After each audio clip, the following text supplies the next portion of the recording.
When I was 14 years old, I had the best teacher that I've ever had in my life. And he started the first class holding up the biology textbook and asking the class, "How much is this book worth?" And we mumbled, and eventually said, "About $30. He said, "So if you learn everything that's in this book, you store it away in your head, and you pass every exam, at the end of the year, you'll be worth $30 more.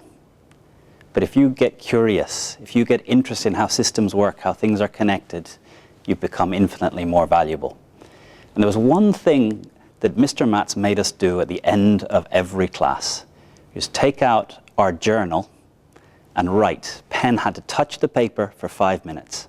He didn't ever look at what was in it. He didn't care what we wrote. And I remember when I first began, all right, this is stupid, this is dumb, why are we doing this? This is a waste of time.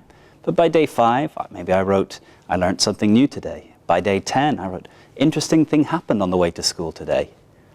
And that habit that he formed through a year of teaching biology, 5 minutes every day, is something that I continue to do. And I think it's a powerful thing for anyone who wants to be a great communicator. What will make you a great communicator is being able to tell stories about things that happened in your life. And there's no better way of putting them down and really working out why they matter and how to tell them than keeping a journal. Here at ESA, a lot of the programs really push the use of a learning journal as a tool to help you reflect. That the learning process happens not just in the activity and the experience, but also taking time by yourself, sitting and thinking about what happened, what went right, what might you change, how might you do it differently, writing down some things you learned, some quotes. So I think that there's 3 major benefits to keeping a journal. One, it slows down time. For a short period, you're not in the rush of having to take a decision. You can clarify and take your time to work through a decision. The second, the past is a huge treasure chest of learning and ideas if it's documented properly. Many lives are lived, and the only documented evidence is a birth certificate and a death certificate. In your life, if you want to learn from what's happening to you, from the experiences you're going through now, be able to look back 10 years from now and take the experiences you're going through now and use them to live a better life, documenting them properly is what's going to allow you to have that resource. The past is a great teacher if it's well documented.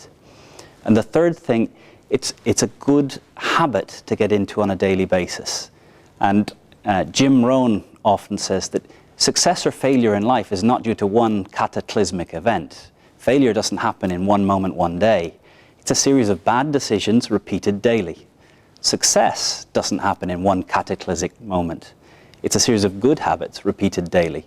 One good habit to start and put into your life and as a discipline leading to you to being a better communicator is writing 5 minutes in your journal every day.